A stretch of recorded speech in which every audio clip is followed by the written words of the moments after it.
1920s, also known as the Roaring Twenties, was a major point in growth of the US economy. Many businesses expand, as well as people investing in stocks and buying on credit. However, under all of this promising land lies a lot of structural issues within the economy. A useful way to think about this is that the economy became increasingly fragile while appearing incredibly strong. A major factor in this Great Depression was uneven wealth distribution throughout the country. Industrial activity increased a lot during the 1920s. Black Tuesday was the most important event as it led to the cataclysmic collapse of the US stock market. Panicked investors traded a record of 16.4 million shares of the New York Stock Exchange in a single day, wiping out billions of dollars in wealth and triggering the Great Depression.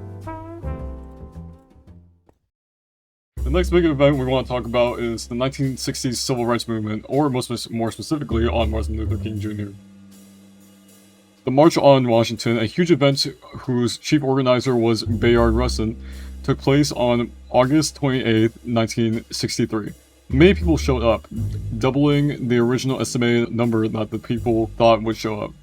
200,000 people, consisting of young and old and many races and religion participated. It showed that African Americans weren't alone in their fighting for civil rights.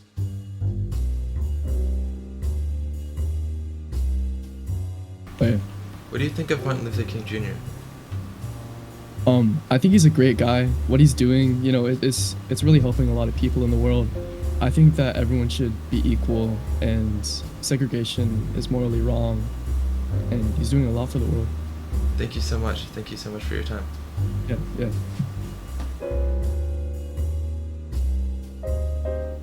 One of the people who participated and helped organize the movements was Martin Luther King Jr. King was an African-American civil rights leader most known for his movements and fought for racial segregation and discrimination in the U.S. His actions influenced federal laws like the Civil Rights Act of 1964 and the Voting Rights Act of 1965. These protests would lead to his arrest and sent to Birmingham jail, where he wrote his famous letter from Birmingham jail, influencing the American public about his thoughts and struggles of day-to-day life as an African American. As Clinton's presidency came to an end, the election between George W. Bush and Al Gore Jr. became increasingly important. The vote was close, having 50.4 million votes and 271 electoral votes for Bush, and 50.9 million popular votes and 266 electoral votes for Gore. In the end, George W. Bush became the new president. But among Bush's presidency, one event stands above all in terms of importance: the September 11th terrorist attacks. Jingle, jingle, pay attention, I said your favorite word.